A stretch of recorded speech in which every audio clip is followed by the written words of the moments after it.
So anything else you feel like people have to know about the title and escrow process or what you guys do, that you like wouldn't want somebody to, the information you wouldn't want somebody to miss? I mean, I feel like we covered a lot, but. I would say when bringing in funds to escrow, make sure that you are absolutely connecting with your escrow officer. Make sure that you are picking up those phone calls or those text messages, not just relying on an email, making sure that you have that conversation or that you're coming in and saying hello to us. I love to meet new people and have a conversation so I can walk you through the process so you can feel comfortable about wiring in a deposit so you know exactly what instructions I'm going to provide you and that we are absolutely clear on that. Just because it's a scary world out there. So sometimes it's best to pick up that phone and have that conversation or to come face to face with someone and say, hey, this is what we're going to need. And here's what I'm going to ask you for.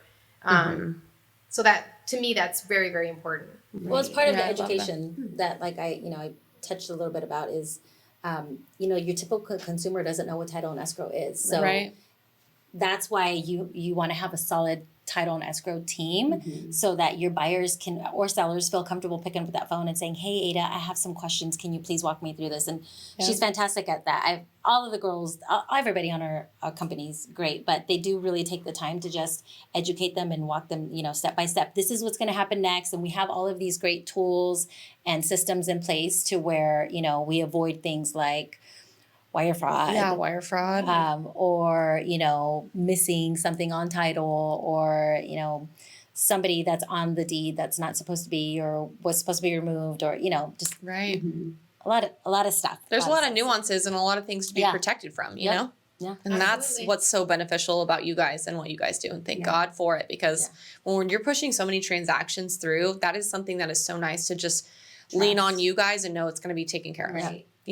Just got to check it off at the end. Boom. Done. Yes. Everybody's got their role in these transactions. Yeah, there's so many spokes in the wheel. Oh my God, I know.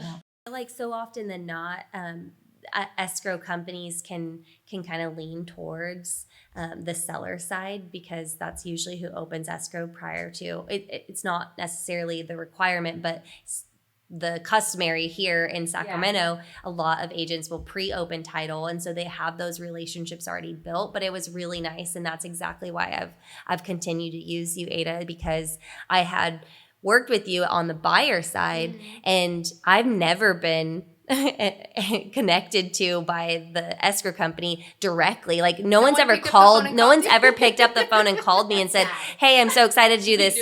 I'm so excited to do this deal with you or whatever. Like, let me know if you need anything, we kind of get stuck in this, this flow because it's so easy in our industry to do everything virtually on our computer. Right. And I'm guilty of that because it's so convenient, you know? And it's quick and you don't have to go back and forth and do the whole, 10-minute, hi, how are you? How's your day going?